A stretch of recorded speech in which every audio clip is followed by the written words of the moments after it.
মাটির ভেতরে আমাদের যাওয়াই লাগবে, বাঁচার কোনো উপায় আছে? এজন্য রব্বুল আলামিন বলেন, দুনিয়াতে বেশি বেশি লাগবে, আরো বেশি চাই। এই প্রাচুর্যতার লোভ, সম্পদের লোভ, ক্ষমতার লোভ তোমাদেরকে একেবারেই গাফেল বানিয়ে দিয়েছে। আখিরাতকে একেবারে বেমালুম তোমরা ভুলে গিয়েছো। তোমাদের গাফলতি কমবে না যতদিন না তোমরা কবরের ভিতরে ঢুকবা, ঠিক কি না? কবরে ঢুকার আগ পর্যন্ত এই যে আমাদের আরো চাই, আরো চাই, আরো লাগবে, এটা কোনোদিন কমবে না। একমাত্র কবরই পারে আমাদেরকে স্তব্ধ করে দিতে, আমাদেরকে থামিয়ে দিতে পারে শুধুমাত্র কেবলমাত্র কবর। চিল্লায় বলেন ঠিক কিনা? ওই কবরে ঢোকার আগ পর্যন্ত খালি হাত পাতে, আরো দাও, আরো দাও। যারা হাত পাতে এদেরকে আরবিতে বলে ফকির। কি বলে? আল্লাহ বলেন তোদের স্বভাব হচ্ছে ফকিরদের স্বভাব। কার কথা? ইয়া আইয়ুহান নাসু আনতুমুল ফুকারাউ ইলাল্লাহ ওয়াল্লাহু হুয়াল গনিয়ুল হামিদ। ও দুনিয়ার মানুষেরা, তোমরা সবাই ফকির, আসল ধনী একজন। চিল্লায় বলেন তিনি কে? তিনি হচ্ছেন আল্লাহ। তিনি কারো কাছে চায় না, আর সবাই তার কাছে চায়, ঠিক কিনা? আমাদের স্বভাব আরো চাই, আরো চাই, আরো চাই। এই স্বভাবটা আমাদের পাল্টাতে হবে। আপনি একটু যোগ বিয়োগ দিবেন যে সুখে শান্তিতে, সুখ শান্তি খুব আপেক্ষিক বিষয়। খেয়াল রাখবেন, সুখ শান্তি টাকা দিয়ে কেনা যায় না, এই কথাটা মনে থাকবে। আপনার যদি টাকার পাহাড় হয়, খেয়াল করে বুঝেন, আপনার যদি টাকার পাহাড় হয়, সম্পদের পাহাড় হয়, আপনি গাড়ি কিনতে পারবেন, বাড়ি কিনতে পারবেন, কিন্তু সুখ কিনতে পারবেন না। সুখ কিনতে পাওয়া যায়? আছে ফেনীতে সুখ এন্টারপ্রাইজ আছে, যে জায়গায় সুখ বিক্রি করে। তাহলে আজকে নিয়ে যাব আমি গাড়িতে কইরা কয়েক কেজি। আছে? আছে না, সুখ কিনতে পাওয়া যায় না, এটা আপেক্ষিক বিষয়। আবার আপনার যদি অনেক টাকা হয়, পয়সা হয়, আপনি খেয়াল রাখবেন, আপনি খাট কিনতে পারবেন, দামি কম্বল কিনতে পারবেন, বালিশ কিনতে পারবেন, কিন্তু ঘুম কিনতে পারবেন না। ঘুম কিনতে পাওয়া যায়? ফেনীতে কেউ বেছে ঘুম? আপনি যদি ডাক্তারের কাছে যেয়ে বলেন, ডাক্তার সাহেব আমারে 5 কেজি ঘুম দেন, ডাক্তার কবে ধুর মিয়া আমারই ঘুমে ধরে না, আমারই মাঝে মাঝে টেনশনের চোটে ঘুম আসে না, আপনারে কি দিব ঘুমের?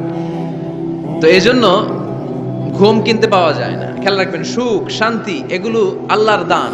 অল্পেও সুখ থাকতে পারে, ঠিক কিনা?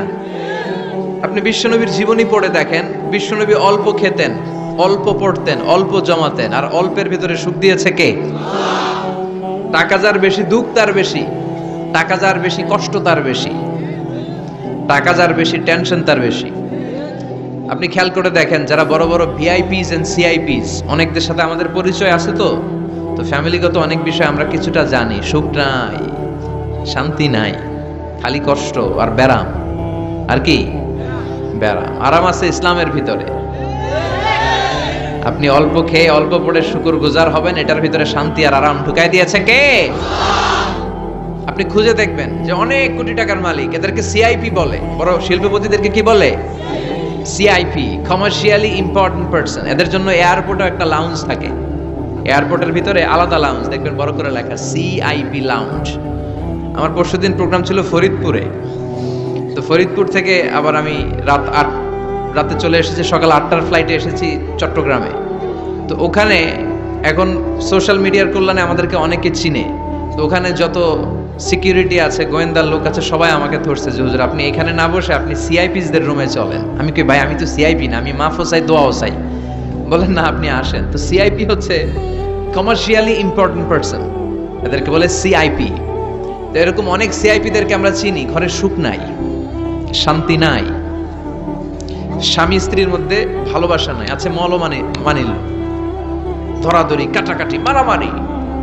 ছেলে মেয়েদের সাথে সুখ নাই, শান্তি নাই, ছেলে কথা শোনে না, ছেলে টানে গাঞ্জা, আছে না নাই? মেয়ে করে পরকিয়া, মা দেখে কিরণমালা। এইটা কি কোনো সংসার? এটা জাহান্নামের টুকরা। আচ্ছা, এবার আসেন অল্প পয়সার মানুষ, যারা ফ্যাক্টরিতে কাজ করে, রিক্সা চালায়, কুলি মজুর। দেখেন এদের রোগ বালাই নাই, কষ্ট নাই, ঘরে শান্তি, নিজেও নামাজ পড়ে, আবার ফ্যামিলিতে যারা আছে ওরাও নামাজ পড়ে, ছেলেটাও নামাজ পড়ে, মেয়েটাও নামাজ পড়ে, ছেলেটাও সূরা ফাতিহা পড়ে, মেয়েটাও পড়ে, আলহামদুলিল্লাহ বলে। এটারে সুখ বলে। সুখ চিনে নিয়ে যান, এটারে টাকা দিয়ে কিনতে পাওয়া যায় না। যারা ধনী, এই সিআইপিসদের টেনশন বেশি, এদের রোগ বেশি। এমনকি এরা খেতেও পারে না। ডাক্তার তাদেরকে খুবই রেস্ট্রিক্টেড একটা ডায়েট প্রেসক্রাইব করে। ডাক্তাররা বলে আপনি গোশত খাবেন না, মাছ খাবেন না, আপনি খাসি খাবেন না, চিংড়ি খাবেন না, শুধু খাবেন ঘাস, শুধু খাবেন সবজি, ভেজিটেবল। খুবই রেস্ট্রিক্টেড ডায়েট। ভেজিটেবল খেতে পারে, অল্প লিমিটেড কিছু ভাত খেতে পারে, রুটি খেতে পারে। তার মানে খাওয়াতে সুখ নাই, ফ্যামিলিতে সুখ নাই, রাতে চোখে ঘুম নাই, ঠিক কিনা? ঘুমের ট্যাবলেট 4টা-5টা খেয়ে এরা ঘুমাতে যায়, এরপর লাফ দিয়ে ওঠে, আছে না নাই? কিন্তু ঘুমের জন্য যে ট্যাবলেট লাগে এটা রিকশাওয়ালারা জানেই না। সুবহানাল্লাহ পড়েন। দিস ইজ কল্ড পিস, এটার বলে শান্তি। এই শান্তি দেওয়ার মালিক কে? এজন্য রব্বুল আলামিন বলেন আল্লাহকুমুত তাকাসুরু হাত্তা যুরতুমুল মাকাবির। দুনিয়ার লোভ লালসা তোমাদেরকে পাগল বানিয়ে দিয়েছে। এই পাগলামি কমবে না যতদিন না কবরে ঢুকো। কবরে ঢোকার আগ পর্যন্ত এই চাই চাই আরো লাগবে, এই মানসিকতা মানুষের থামবে না। মানুষ শুধু কম্পিটিশন করতে পছন্দ করে, ওর 5 তলা আমার লাগবে 10 তলা। কম্পিটিশন আছে না নাই? ফেনী শহরে আগে 10 তলা কোনো বিল্ডিং ছিল 20 বছর আগে? কথা বলেন, এখন আছে না নাই? ঢাকা শহরে আজ থেকে 20-25 বছর আগে 10 তলা 15 তলা বিল্ডিং খুঁজে পাওয়া যেত সহজে। এখন অলিতে গলিতে বিল্ডিং এর জন্য হাঁটাই যায় না। চিল্লায় বলেন ঠিক কিনা? বিশ্বনবী বললেন ওয়ান্তাল হুফাতাল উরাতাল আলাতা রিয়া আশ-শাইয়াতাতাওয়ালুনা ফিল বুনিয়ান। কিয়ামতের আগে দেখতে পাবা কিছু লোক যাদের পেটে খাবার ছিল না, গায়ে দেওয়ার মতো জামা ছিল না, সমাজে তাদের কোনো ধরনের নাম আর ডাক ছিল না, তারা হু হু করে বড়লোক হয়ে যাবে। They will start to construct high rises buildings in the cities. শহরে বড় বড় বিল্ডিং, টাওয়ার বানানোর প্রতিযোগিতা শুরু করবে। চিল্লায় বলেন ঠিক কিনা? এই টাওয়ার বানানোর প্রতিযোগিতা আছে না নাই? টাওয়ারের পর tower, Burj Al Khalifa, Petronas twin tower, Zamzam tower, Kingdom tower, Shanghai tower, গোটা বিশ্বব্যাপী লম্বা লম্বা টাওয়ার গুলো আছে না নাই? তার মানে মানুষের এই প্রতিযোগিতামূলক চিন্তাধারা, মেন্টালিটি কখনো কমবে না যতক্ষণ না সে কবরে ঢুকে। চিল্লায় বলেন ঠিক কিনা? আপনি গোটা বিশ্বব্যাপী যদি খেয়াল করেন, যারা বড় বড় ধনকুবের আছে, বর্তমান পৃথিবীতে সবচেয়ে বড় ধনী লোকটার নাম কি চিনেন আপনারা ওনাকে? কি নাম? কত টাকার যে মালিক সে নিজেও জানে না। তার পকেট থেকে যদি 1 বান্ডিল টাকা পড়ে যায়, এই টাকাটা উঠাতে তার যত সময় লাগবে, এটা না উঠায় যদি সে হাঁটে, তার মেধার আইডিয়াগুলোকে কাজে লাগালে এর চেয়ে বেশি টাকা আরো জেনারেট হয়ে যাবে। কি পরিমাণে টাকার মালিক সে! বারেন ওয়াফেদ বারেন, কি নাম ওর? আল্লাহু আকবার। কত টাকার মালিক সে নিজেও জানে না। প্রিন্স ওয়ালিদ বিন তালালের নাম শুনেছেন? সৌদি ধনকুবের, সৌদি বর্তমান যে বাদশা তার আগের বাদশার ভাগিনা, কিংডম হোল্ডিং কোম্পানির মালিক। তার একটা প্লেন আছে, পার্সোনাল জেট প্লেন, যেটা 70% মেড অফ গোল্ড। একটা বিমান, যে বিমানের 70% স্বর্ণ দিয়ে বানানো। নাউজুবিল্লাহ পড়বেন না? আমার ব্রুনাইতে একটা প্রোগ্রাম ছিল, পৃথিবীর সবচাইতে বড় যে প্যালেস, রাজপ্রাসাদ, এটার নাম হচ্ছে ইস্তানা নুরুল ইমান। প্রায় 2000 কক্ষ আছে ওটার ভেতরে। ওই রুমগুলোর ভেতরে যে কমোড আছে, টয়লেটের কমোড, এগুলো মেড অফ গোল্ড, স্বর্ণ দিয়ে বানানো। নাউজুবিল্লাহ কইবেন না? এই ইস্তানা নুরুল ইমানের মালিক হচ্ছে ব্রুনাইয়ের সুলতান হাসান আল বলখিয়া। তার সংগ্রহে 500টা রোলস রয়েস গাড়ি আছে। কয়টা? যে রোলস রয়েস গুলার কমসে কম দাম হচ্ছে বাংলাদেশি টাকায় 8 থেকে 10 কোটি টাকা। এরকম কয়টা আছে? আচ্ছা, আপনারা উত্তর করেন যে একজন মানুষের আনন্দ ফুর্তি করতে, ঘুরতে, চিলিং করতে, আউটিং এ যেতে, লং ড্রাইভে যেতে সবাই মিলে ফ্যামিলির কয়টা গাড়ি লাগে? 5টা, 10টা? হ্যাঁ, তার সংগ্রহে রোলস রয়েস গাড়ি আছে 500টা। পোরশে, ফারারে, লাম্বরগিনি, ওডি, রেঞ্জ রোভার, এই জাতীয় বিশ্ববিখ্যাত যে ব্র্যান্ড, এই পরিমাণ, কি পরিমাণ যে তার সংগ্রহে আছে, কালেকশনে আছে, তার কোনো শেষ নাই। তার মানে মানুষের মেন্টালিটি হচ্ছে যার আছে যত বেশি তার চাই তত বেশি। চিল্লায় বলেন ঠিক কিনা? এজন্য রাব্বুল আলামিন বলেন আলহাকুমুত তাকাসুরু হাত্তা যুরতুমুল মাকাবির। তোমাদের দুনিয়ার লোভ লালসা কোনোদিন কমবে না যতক্ষণ না তোমরা কবরের বাড়িতে ঢুকবা। ঠিক কিনা? এই কবরে ঢোকার আগ পর্যন্ত মানুষের সম্পদ আর অর্থের প্রতি লোভ, লালসা, আকাঙ্ক্ষা কখনো কমবে না। খেয়াল রাখবেন, সম্পদ উপার্জনে ইসলাম বাধা দেয় না। আপনি যদি হালাল পন্থায় উপার্জন করতে চান, এটারে হালাল রেখেছে কে? সম্পদ আপনি উপার্জন করবেন, খরচ করবেন, আপনার উপর যাকাত ফরজ হলে যাকাত দিয়ে দিবেন, কিন্তু সম্পদকে হৃদয়ে স্থান দেয়া যাবে। হৃদয়ে থাকবে কার ভয়? চিল্লায় বলেন কার? যাদের হৃদয়ে আছে আল্লাহর ভয়, তারা কবু পথ ভুলে যায় না। আল্লাহর প্রেম ছাড়া এই দুনিয়ায় কারো কাছে কোনো কিছু চায় না। রাতের আধারে যারা সেজদাতে রয়, দু চোখের শ্রুতে নদী যেন বয়। ছলনার হাতছানি যতই আসুক, পেছনে ফিরেও সে তাকায় না। যাদের হৃদয়ে আছে আল্লাহর ভয়, তারা কবু পথ ভুলে যায় না। আল্লাহর প্রেম ছাড়া এই দুনিয়ায় কারো কাছে কোনো কিছু চাই না, কারো কাছে কোনো কিছু চাই না। ঠিক কি না? মুমিনের অন্তরে তো মুমিন অর্থ সম্পদকে স্থান দিতে পারে না। মুমিনের অন্তরে মুমিন স্থান দিবে কাকে? চিৎকার করে বলতে হবে কাকে? তার মানে ইসলাম বলে তুমি সম্পদ উপার্জন করো,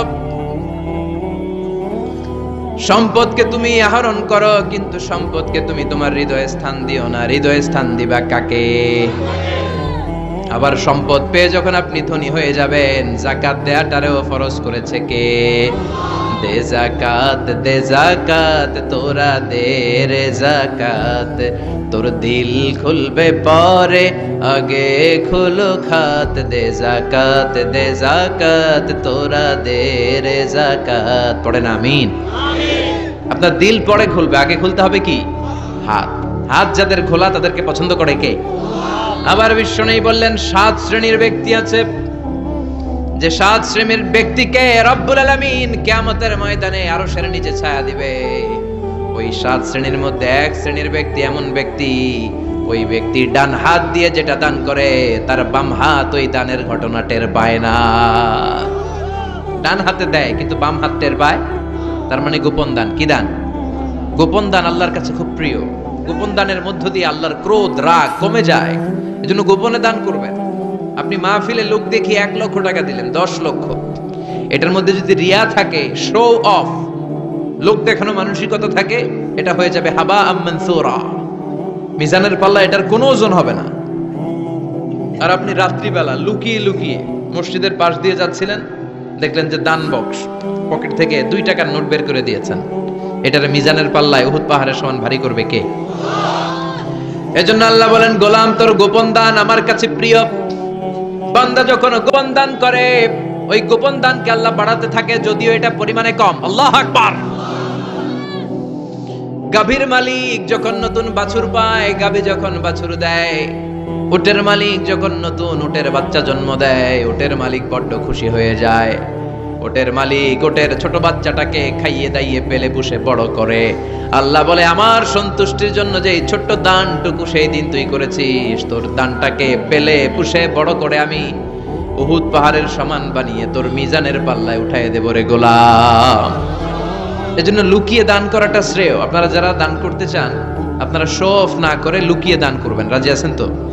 আর সম্পদশালী যারা হয়েছেন তারা যাকাত দিবেন। যারা যাকাত দেয় না, ওয়াল্লাযীনা ইয়াকনিজুনা আয-যাহাবা ওয়াল ফিদ্দা ওয়া লা ইউনফিকুনাহা ফি সাবিলিল্লাহ ফাবাশশিরহুম বিআযাবিন আলীম। রব্বুল আলামিন বলেন, নবী, যারা সম্পদের মালিক, 10টা 20টা ফ্ল্যাটের মালিক, একরের পর একর জমির মালিক, বিশাল সম্পদের মালিক, তারপরেও সম্পদ জমিয়ে রাখে, আল্লাহর রাস্তায় যাকাত দেয় না, তাদেরকে আপনি কঠিন আযাবের সুসংবাদ দেন। পড়েন নাউজুবিল্লাহ। আওয়াজ করে বলেন তো, আযাবের সুসংবাদ হয় না দুঃসংবাদ?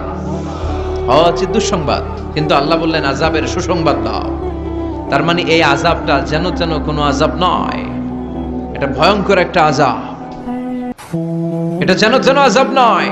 1000 বছর জাহান্নামের ভেতরে জ্বালিয়ে রাখা লোহার খুন্তি দিয়ে আপনার পেটে একটা ছেক দেয়া হবে, কপালে একটা ছেক দেয়া হবে, পিঠের মধ্যে ছেক দেয়া হবে, নাউজুবিল্লাহ পড়েন। এজন্য আল্লাহ বললেন কঠিন মর্মন্তুদ আযাব আর শাস্তি, পানিশমেন্টের সুসংবাদ দাও। ছেলে গণিত পরীক্ষায় ফেল করেছে, মা বলে তুই ফেল করছস, তোর আব্বা এসে এমন মাইট দিবে, মাইট দিলে মজা টের পাবি। আচ্ছা আওয়াজ করে বলেন, মাইট দিলে কি মজা পাওয়া যায় না ব্যথা পাওয়া যায়? কিন্তু মা বললেন যে মজা টের পাবি, তার মানে মাইটটা যে কড়া মাইর হবে, শাস্তিটা হবে বড় ডেঞ্জারাস শাস্তি। এই শাস্তির তীব্রতা, মাইরের তীব্রতা বোঝানোর জন্য মা মজার কথা বলেছেন, চিল্লায় বলেন ঠিক কিনা? এজন্য সম্পদশালী যারা হয়েছেন আল্লাহর শুকরিয়া করেন, আর বছরান্তে যাকাত দিয়ে দেন, সম্পদের মধ্যে বরকত দিবে কে? সাইয়েদনা মুসা আলাইহিস সালামের নাম শুনেছেন? ওনার এক চাচাতো ভাই ছিল কারুন, বিশাল সম্পদের মালিক। কত যে সম্পদ, তার সব সম্পদগুলো সে সিন্ধুকের ভেতরে আটকে রাখতো। আর ওই সিন্ধুকের তালার যে চাবিগুলো, ওই চাবিগুলা কাঁধে তুলতে 10 জন মানুষ লাগতো। তাহলে সম্পদ কি কম না বেশি? সাইয়েদনা মুসা আলাইহিস সালাম বললেন, আল্লাহ তোমাকে সম্পদের মালিক বানিয়েছে, তুমি এই সম্পদের যাকাত দাও। কি দাও? সে বলে না, আল্লাহ তো আমার সম্পদের মালিক বানায় না, ইন্নামা উতীতুহু আলা ইলমিন ইনদি, আমি আমার মেধা খাটিয়ে এই সম্পদের মালিক হয়েছি।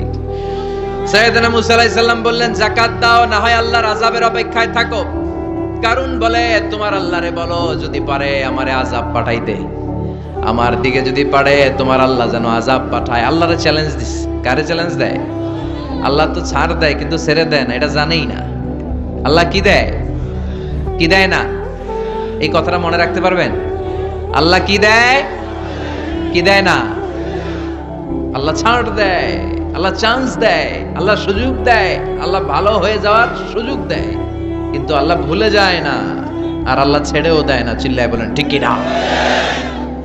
কারণ বলে, তোর আল্লাহরে বল পারলে আমারে মারতে, পারলে আযাব পাঠাতে বল, দেখি তোর আল্লাহর শক্তি কত রে মুসা, আযাব পাঠাতে বল। আল্লাহ বলে, ফাখাসাফনা বিহি ওয়া বিদারিহিল আরদ।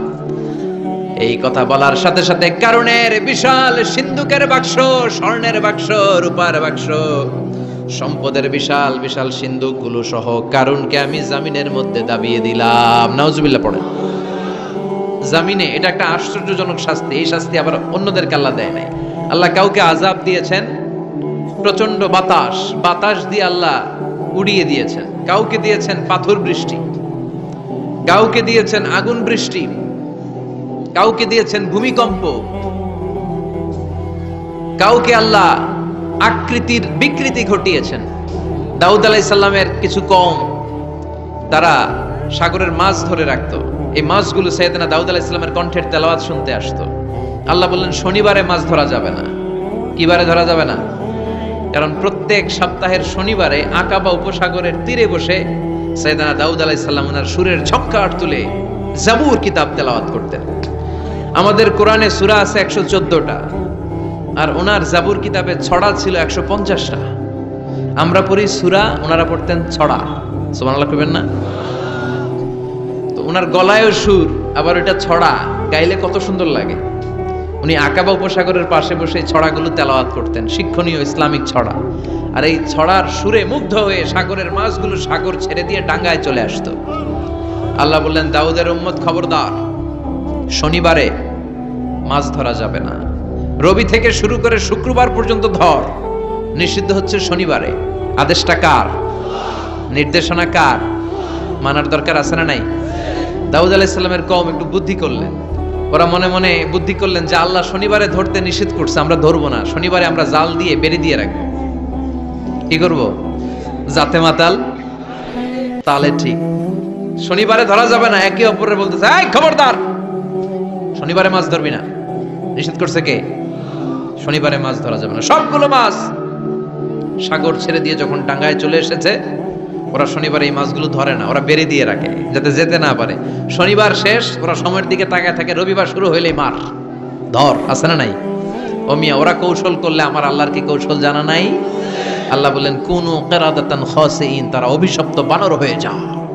আল্লাহ এক একজনের এক এক শাস্তি দিয়েছে, কিন্তু এই কারুনকে দিয়েছে ভিন্নতর একটা শাস্তি। সমুদয় সম্পদ সহ আল্লাহ তাআলা কারুনকে মিশরের ফায়ুম জেলার মাটিতে দাবিয়ে দিয়েছে। কারুনের পা পর্যন্ত দেবে যায়, কারণ ভাবছে উঠে যাবে, কোমর পর্যন্ত দেবে যায়, কারণ ভেবেছে কিছু হবে না, আমার গায়ে অনেক শক্তি, আমি পার পেয়ে যাব। গলা পর্যন্ত যখন দেবে যায়, কারণ কয় মুসা সব সম্পদ তোর আর তোর আল্লাহ লইয়া যা, আমারে সাইরা দে, সব সম্পদ তোর মুসা, সব তোর, গাড়ি তোর, বাড়ি তোর, সিন্ধুকের বাক্সগুলা তোর আর তোর আল্লাহর, আমারে খালি সাইরা দে, আমি বাঁচতে চাই। আল্লাহ ছাড় দেয় কিন্তু ছেড়ে দেয় না। কারুনরে সেদিন আল্লাহ ছেড়ে দেয় নাই, ফেরাউনরে অনেক ছাড় দিয়েছে, ছেড়ে দেয় নাই। এই জন্য আল্লাহর সাথে অধ্যত্বপূর্ণ আচরণ যারা করে আল্লাহ তাদেরকে ছাড় দেয়, কিন্তু কশ্চিন কালেও ছেড়ে দেয় না। চিল্লায় বলেন ঠিক কিনা? কারণকে জমিনের মধ্যে দাবিয়ে দেয়া হলো, সম্পদ সহ জমিনের মধ্যে। আল্লাহ কারণকেও দাবালেন, কারণের সম্পদও দাবালেন, গোটা বিশ্বের মানুষের চোখে আঙ্গুল দিয়ে দেখানোর জন্য কারণের একটা ছোট্ট বাড়ি আল্লাহ রেখে দিলেন। সুবহানাল্লাহ। মনোযোগ আছে আপনাদের? তাকবীর পড়েন, লিল্লাহি তাকবীর। এই যাকাত যদি না দেন, আপনার এই আদরের সম্পদগুলো, ব্যাংক ব্যালেন্স, আপনার প্রাইস বন্ড, আপনার ফ্ল্যাটগুলো, আপনার একর একর জমিগুলো কিয়ামতের দিন কি হবে জানেন? সুজাআন আকরা, টেকো সাপ। সাপের মাথায় চুল হয় জানেন? এই যে ফানা ধরে না, এইটা হচ্ছে সাপের মাথা। এখানে সাপের মাথায় কিছু পশম হয় আর চুল হয়, কিন্তু যেই সাপ বেশি বিষাক্ত, বিষের ঠেলায় ওই চুল পড়ে যায়, এই জায়গায় চুল। আবার দেখতে যায় না আজকে সাপ ধইরা একেবারে শেষ করে দিবে। তো আল্লাহ যে সাপগুলো দিয়ে আমাদেরকে পানিশমেন্ট দিবে, এগুলো তো দুনিয়ার সাপের মতো, তাই না? এগুলো মনে হয় অ্যানাকোন্ডার মতো, C snake, rattle snake, king cobra, black mamba, Python, এই জাতীয় সাপ না। সুজাআন আকরা, টেকো সাপ, মাথায় চুল নাই, এক একটা ছোবলে আপনার পুরো দেহটা ভেনোমাস হয়ে যাবে, পয়জনাস হয়ে যাবে। এক ছোবলে দেহটা 70 গজ জমিনের নিচে চলে যাবে। এজন্য যাকাত দেয়ারে আবশ্যক করে দিয়েছে কে? এখন আবার যাকাতের শাড়ি আর লুঙ্গি সমাজে আছে না নাই? আল্লাহর কসম করে বলছি, যাকাতের শাড়ি, যাকাতের লুঙ্গি বলতে কিছু নাই। এগুলো এমন শাড়ি মশারির চেয়েও পাতলা। এগুলো আপনি গরিবদের হাতে তুলে দেন কি করে? এই ঠাট্টা করার স্পর্ধা আপনাকে কে দিয়েছে? অনেক ভিআইপি সিআইপিসরা আছে, অ্যানাউন্স করে দেয়, আমার বাংলো বাড়ির সামনে ফেব্রুয়ারির অত তারিখে আসবেন সবাই, 14ই ফেব্রুয়ারি আসবেন, ভালোবাসার শাড়ি দিয়ে দিব সবাই। তো এই পাতলা শাড়ি নেওয়ার জন্য আসে মহিলারা, শাড়ি দিবে 5000, মানুষ আসছে 1 লাখ, পদপৃষ্ট হয়ে মারা যায়, এরকম আছে না নাই? আপনার যাকাতের শাড়ি নিতে এসে ম্যানেজমেন্টের অভাবে, সুন্দর ব্যবস্থাপনার অভাবে পদপৃষ্ট হয়ে যারা মারা গেল, এদের হত্যার দায়ভার আপনি কিয়ামতের দিন এড়াতে পারবেন না। চিল্লায় বলেন ঠিক কিনা? যাকাত এসেছে দারিদ্র বিমোচনের জন্য, to wipe out the poverty from the society। সমাজ থেকে আপনি দারিদ্রতাকে ঝাড়ু পেটা করে বিদায় করবেন, এজন্য এসেছে যাকাত। একজন লোককে যখন আপনি যাকাত পে করবেন, এমন পরিমাণে যাকাত আপনি তাকে দিবেন যে তার জন্য আর অন্য কোথাও যাকাতের লাইনে যে হাত পাতা না লাগে। কথা বুঝতে পেরেছেন? এজন্য যাকাতের শাড়ি, যাকাতের লুঙ্গি কোনোদিন দিবেন না। আপনি 10,000 জনকে দেওয়ার দরকার নেই, আপনি 10 জনকে দেন, 10টা সিএনজি কিনে দেন, তাদের ঘরে যদি কর্মক্ষম ছেলে পেলে থাকে অটো রিক্সা কিনে দেন, সিএনজি কিনে দেন, একটা অস্ট্রেলিয়ান গাই কিনে দেন, দুধ বিক্রি করে ফ্যামিলিটা চলবে, ঠিক কিনা? আপনি একটা চায়ের টং দোকান করে দেন, একটা ঝালমুড়ির দোকান করে দেন, তাহলে তার এই কাজের মধ্য দিয়ে তার পুরো ফ্যামিলিটা লিড করতে পারবে। চিৎকার করে বলেন ঠিক কিনা? এইভাবে যাকাত দিতে রাজি আছেন তো? আপনাদের মধ্যে থেকে যদি কারো যাকাত ফরজ না হয়, আপনাদের আত্মীয় স্বজনদের মধ্যে যাদের যাকাত ফরজ হয়েছে, এই মেসেজটা পৌঁছে দিতে হবে। রাজি আছেন? রাজি আছেন? এজন্য রব্বুল আলামিন বলেন, আলহাকুমুত তাকাসুরু হাত্তা যুরতুমুল মাকাবির। দুনিয়ার লোভ কোনোদিন তোমাদের কমবে না যতদিন না তোমরা কবরে ঢুকো। কবরে ঢোকার আগ পর্যন্ত আমাদের লোভ কমবে? চিল্লায় বলেন কমবে না। আমরা এই দুনিয়াটাকেই সব মনে করি, আসলে এটা কি সব? কথা বলেন, আসলে এটা সব না। আমরা চাক্ষুষ যখন মালাকুল মাউতকে দেখতে পাবো, তখন আমাদের টনক নড়বে। আমরা প্রত্যেকেই কিন্তু মালাকুল মাউতকে দেখব, বিশ্বাস হয়?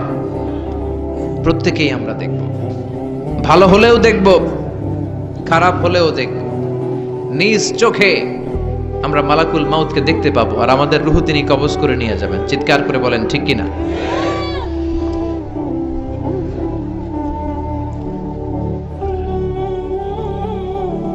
যারা মুমিন বান্দা, যারা ঈমানদার তারা মালাকুল মাউতকে দেখবে খুব সুশ্রী সুন্দর সাদা ধবধবে জুব্বা পরা একটা যুবকের বেশে। আলহামদুলিল্লাহ পড়েন। আপনারা ইনশাআল্লাহ এই সূরাতে মালাকুল মাউতকে দেখবেন সুশ্রী সুন্দর এক যুবকের বেশে, সুঘ্রাণ তার গা থেকে আসছে। সে এসে মুমূর্ষু ব্যক্তির মাথার সামনে বসে পড়ে, বসে বলে, ইয়া আইয়াতুহান নাফসুল মুতমাইন্না, হে প্রশান্ত আত্মা, উখরুজি ইলা মাগফিরাতিল্লাহি ওয়া রিদওয়ানি, আল্লাহর ক্ষমা আল্লাহর সন্তুষ্টির দিকে তুমি বের হয়ে আসো। বলতে বলতে রুহুটা স্মুথলি মুমিন বান্দার দেহ থেকে বের হয়ে মালাকুল মাউতের হাতে চলে যায়। কাফান মিন আকফানিল জান্নাহ, হানুত মিন হানুতিল জান্নাহ, জান্নাতের হানুত এনে কাফন এনে মালাকুল মাউত এটাকে খুব সম্মানের সাথে, আমরা বাঁচলেও যেমনি সম্মানিত আমরা মরে গেলেও।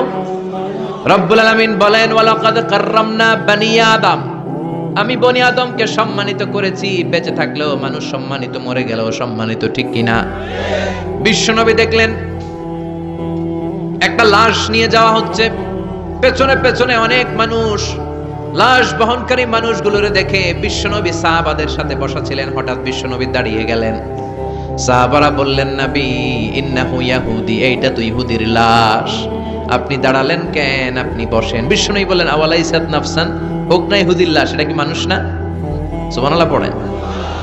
কি নবী ছিলেন! মানবতা, হিউম্যানিটি কাকে বলে তিনি গোটা বিশ্বের মানুষের চোখে আঙ্গুল দিয়ে শিখিয়ে গিয়েছেন। বিশ্বনবী বললেন, এটা মানুষ, মানুষকে আমি অনেক সম্মান দান করেছি। I have dignified the status of the sons of Adam, আমি আদম আলাইহিস সালামের সব সন্তানকে সম্মানিত করেছি। চিল্লায় পড়েন সুবহানাল্লাহ। আল্লাহ আমাদের সম্মান এত বাড়িয়েছে যে নূরের ফেরেশতারাও এই মানুষকে সেজদা দিতে বাধ্য হয়েছে, ঠিক কি না?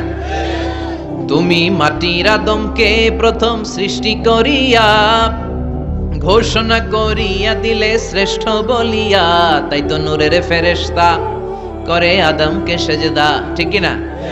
তাই তো নূরের ফেরেশতা করে আদমকে সেজদা, সবার চেয়ে সম্মান দিলে মাটির আদমকে। আল্লাহু আল্লাহু তুমি জাল্লে জালালুহু, শেষ করা তো যায় না গে তোমার গুণগান। আল্লাহু আল্লাহু, সুবহানাল্লাহ পড়েন। তার মানে মানুষের সম্মান আছে না নাই? এই মুমিন বান্দাকে আল্লাহ এত সম্মান দেয়, মালাকুল মাউত পুরুষের আকৃতিতে আসে, যুবকের আকৃতিতে আসে, ধবধবে সাদা জুব্বা পরে জান্নাতি কাফনে করে রুহুটা নিয়ে এল্লিনে চলে যায়। আল্লাহ আমাদের মৃত্যুটা যেন এরকম ইমানের মৃত্যু হয়। আরো জোরে পড়েন আমিন। আর যারা কাফের, আহলুস শিমাল, বামপন্থী, ইসলাম বিরোধী, এরাও মালাকুল মাউতকে দেখে, তবে ভয়ঙ্কর আকৃতিতে দেখে, ভয়ঙ্কর। যত কুৎসিত হতে পারে একজন মানুষের চেহারা, যত দুর্গন্ধ বেরোতে পারে একজন লোকের দেহ থেকে, এরকম ভয়ঙ্কর অগ্নিমূর্তি নিয়ে মালাকুল মাউত তার কাছেও আসে, সেও দেখে। তবে এসেই মালাকুল মাউত ত্রাস সৃষ্টি করে। কি সৃষ্টি করে?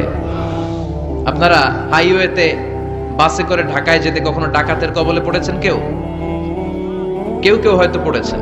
ডাকাতরা কি করে জানেন? ডাকাতরা সংখ্যায় কম, পড়েছ, অনেকে পড়েছ, তাদের অভিজ্ঞতা আছে। ডাকাতরা সংখ্যায় 5 জন, বাসে আছে 50 জন, তারপরে 50 জন কাঁপতে থাকে। এর কারণ ডাকাতরা এসেই শুরুতে একটা ত্রাস সৃষ্টি করে। ওরা রামদা দিয়ে, চাকু দিয়ে এলোপাথাড়ি কোপায় পুরুষগুলোরে, যাতে রক্ত দেখে ভয়ে যা যা আছে আগে রেডি করে রাখে। কথা কন। মালাকুল মাউত ইসলাম বিরোধী আর গাদ্দার গুলোর মাথার সামনে এসে ত্রাস সৃষ্টি করে, এসে বলে, ইয়া আইয়াতুহান নাফসুল খাবিসা, হে পাপাত্তা বের হ। দুনিয়াতে ইসলাম রে অনেক বাস দিয়েছিস, আল্লাহর নবীকে অনেক গালি দিয়েছিস, ইসলামী আইনের বিরোধিতা করেছিস, ইসলামী আন্দোলনের 12টা বাজিয়েছিস। একটার পর একটা বলে ত্রাস সৃষ্টি করে, আর লোকটা কাঁপতে থাকে ভয়ে, আর বলে, ইয়া আইয়াতুহান নাফসুল খাবিসা, পাপাত্তা বের হয়ে আয়, বের হ।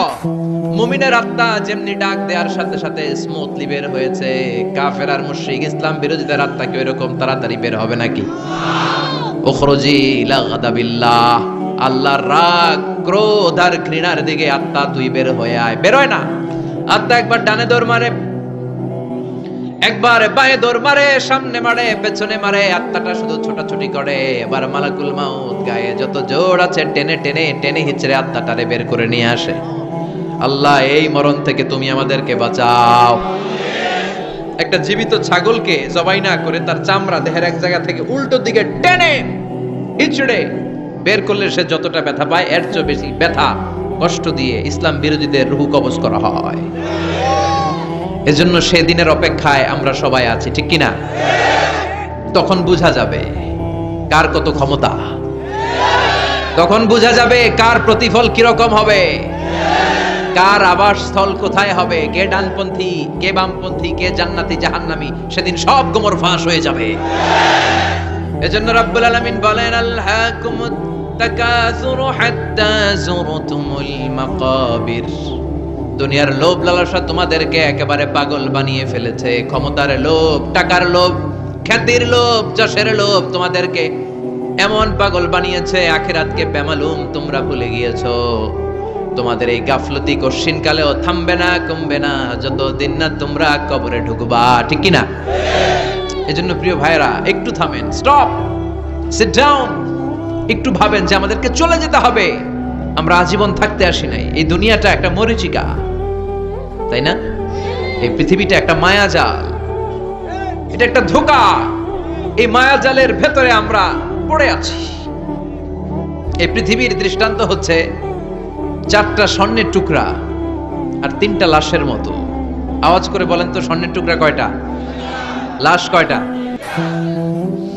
অনেক অনেক আগের জামানায় 3জন যুবক তাদের কর্মসংস্থানের জন্য বেরিয়েছে। পথিমধ্যে তারা গুপ্তধন পেয়েছে। কি পেয়েছে? 4টা স্বর্ণের টুকরা পেয়ে তো মহা খুশি, আমরা বেঁচে গেলাম, আমরা ধনী হয়ে গেলাম, আর জীবনে আমাদের দুঃখ নাই, কষ্ট নাই। এবার মানুষ 3জন, স্বর্ণের টুকরা 4টা, একটু ঝামেলা হয়ে গেল না? 4 জনে 4টা পাইলে ভালো হতো না? মানুষ কয়জন, স্বর্ণের টুকরা কয়টা? 4টা।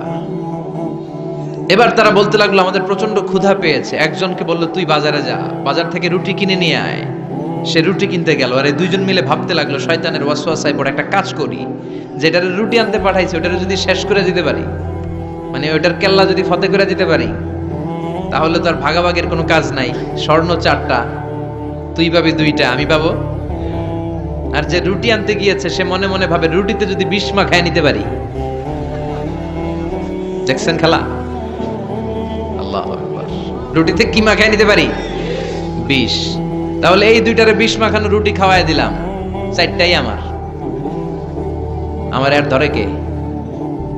তো যেই চিন্তা ওই কাজ। ওরাও রুটির সাথে, উনিও রুটির সাথে বিষ মাখাইছে, এরাও রেডি হয়ে আছে কখন আসবে।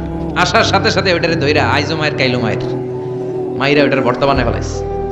ওইটা অক্কা পাইছে, শেষ। এবার 2 বন্ধু মহা খুশি, তুই 2টা আমি 2টা, লাফাইতেছে আনন্দে। এক বন্ধু কয়, লাফাইস কম, ক্ষুধা লাগছে অনেক, আগে খেয়ে নেই। আগে কি করি? এবার প্যাকেট থেকে বিষ মাখানো রুটি বের করে রুটি খাই, ওই 2টাও শেষ। 4টা স্বর্ণের টুকরা স্বর্ণের টুকরার জায়গায় পড়ে আছে, আর 3টা লাশ পাশে পড়ে আছে। হাযিহি মাসালু হায়াতিদ দুনিয়া, এটাই তো দুনিয়ার জীবনের দৃষ্টান্ত।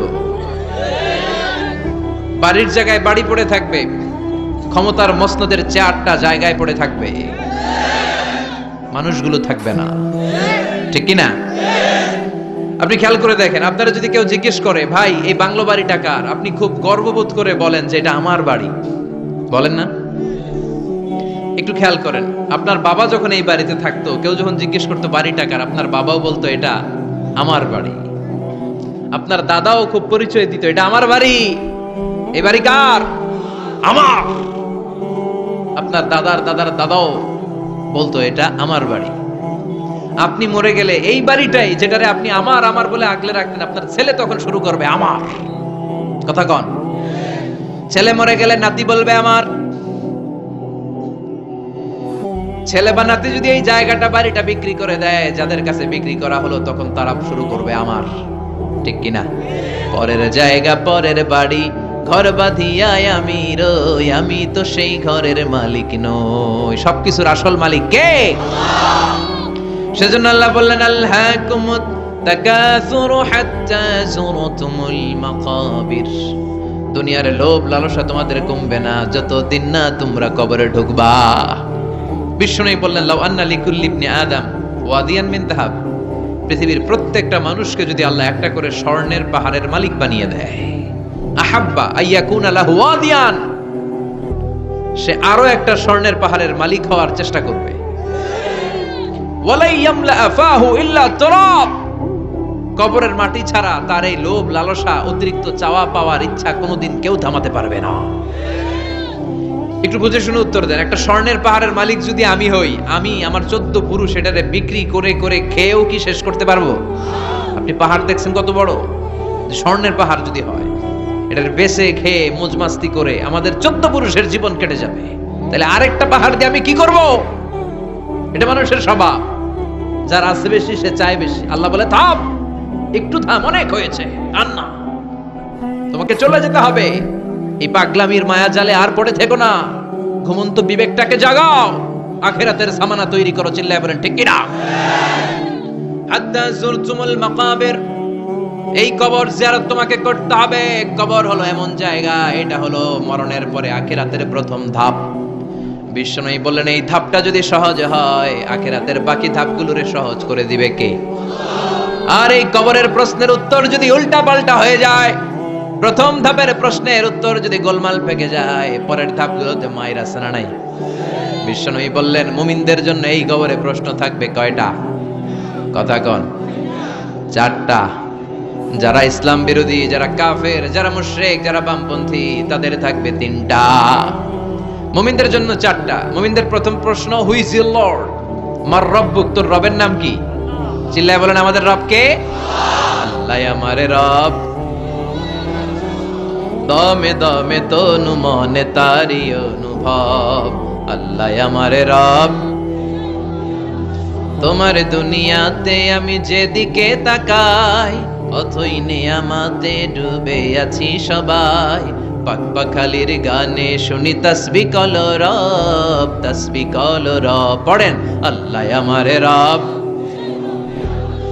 প্রথম প্রশ্ন করা হবে, মার রব্বুক, তোর রবের নাম কি? চিল্লায় বলেন, আমাদের রব কে? দ্বিতীয় প্রশ্ন, মা দীনুক, তোর ধর্মের নাম কি? আমাদের ধর্মের নাম কি? বিশ্বনবীর চেহারা দেখিয়ে বলা হবে, তারিফু মান হাযার রাজুল, এই লোকটারে চিনো কিনা? আমরা বলবো চিনি। উনি আমাদের পেয়ারা নবী, ঠিক কিনা? চাঁদের চেয়ে সুন্দর তুমি নবী আমার কমলিহিওয়ালা, দু জাহানের বাদশাহ তুমি প্যারা নবী সাল্লে আলা, দু জাহানের বাদশাহ তুমি প্যারা নবী সাল্লে আলা, চাঁদের চেয়ে সুন্দর তুমি নবী আমার কমলিহিওয়ালা। সুবহানাল্লাহ পড়েন। আমরা বিশ্বনবীর চেহারা দেখা মাত্রই চিনে যাব, ঠিক কিনা? আমরা বলবো, এই লোককে চিনি মানি, উনি ছিল আমাদের জান, আমাদের প্রাণ, আমাদের কলিজা। এই নবীর জন্য আমরা সব করতে রাজি। এই নবীর সম্মান আর ইজ্জত বাঁচাতে আমরা দেহের তাজা রক্ত ঢালতে রাজি। এই নবী আমাদের সব। এই নবীর সুপারিশ ছাড়া আমি জান্নাতে যেতে পারবো না। এই নবীর আমরা চিনি মানি, উনি তো আমাদের পেয়ারা নবী। এই 3টা প্রশ্নের উত্তর যখন পেরে যাবেন আপনারা ইনশাআল্লাহ, চতুর্থ একটা প্রশ্ন, ওমা ইলমুক, হোয়াটস ইউর নলেজ? তুমি কিভাবে শিখলা? তুমি কি নকল করে শিখেছো না জেনে বুঝে? আপনাকে বলতে হবে, কোরআন থেকে জেনে, হাদিস থেকে মেনে মেনে আমি শিখেছি। 4টা প্রশ্নের উত্তর যখন আপনি করে ফেলবেন, ফেরেশতারা বলবে, আহলান সাহলান মারহাবান বিক, খোশ আমদেদ, সুস্বাগতম, তুমি তো কপালওয়ালা। আলহামদুলিল্লাহ পড়েন। ইফতাহু লাহু বাবুন ইলাল জান্নাহ, তার কবর থেকে জান্নাতের দিকে একটা দরজা খুলে দেয়া হবে। ওয়া ইফসাহু লাহু কবরুহু 70 যিরান, তার কবরটারে 70 হাত লম্বা বানিয়ে দেয়া হবে। ওয়া ইউলবাসু মিন লিবাসি আহলিল জান্নাহ, জান্নাতের 2টা পোশাক তার গায়ের মধ্যে পরিয়ে দেয়া হবে। এরপরে ফেরেশতারা বলবেন, নাম কানাউমিল আরুস, ঘুমাও। বাসর রাতে বর যেমনি কনেকে নিয়ে প্রশান্তির ঘুম দেয়, আনন্দের ঘুম দাও, ঘুমাও। আপনি আরামসে ঘুমাবেন। আলহামদুলিল্লাহ পড়েন। এই ঘুম আপনার ভাঙবে না যতক্ষণ না ইসরাফিলের সিঙ্গার ফুৎকার না আসে। আপনার এই ঘুম আর ভাঙবে। আর যারা ইসলামের বিপক্ষের শক্তি, কাফির মুশরিক তাদেরকেও বসানো হবে মালাকান আসওয়াদান আজরাকান, নীলাবজ কৃষ্ণ বর্ণের দুইজন ফেরেশতা আসবে। এদের চোখ থাকবে নীল, গায়ের রং কালো। দেখতে কেমন লাগবে রে ভাই? আল্লাহু আকবার। এসে বলবে বস, আনসার দে, মার রব্বুক, তোর রব কে? ও আল্লাহ জানবে না। ও বলবে লা আদরি, আমি কিছু জানি না, আমি ভালো মানুষ, আমারে মাফ করে দেন, আমারে ছাইরা দেন, আমি জানি না রব কে। কয় দাঁড়া, আর দুইটা বাকি প্রশ্ন, এরপরে দেখাইতেছি ফাইনাল খেলা। দ্বিতীয় প্রশ্ন, মা দিনুক, তোর ধর্মের নাম কি? কয় জানি না, মাফ করে দেন। লা আদরি, আমি ধর্ম টর্ম জানি না, আমি তো চিয়ার্স করতাম, চিয়ার্স, আমি ড্রিঙ্কস খাইতাম, আমি ধর্ষণে সেঞ্চুরি করতাম, আমি শাহবাগের মঞ্চে উঠে ইসলামের বিরুদ্ধে ভাষণ দিতাম।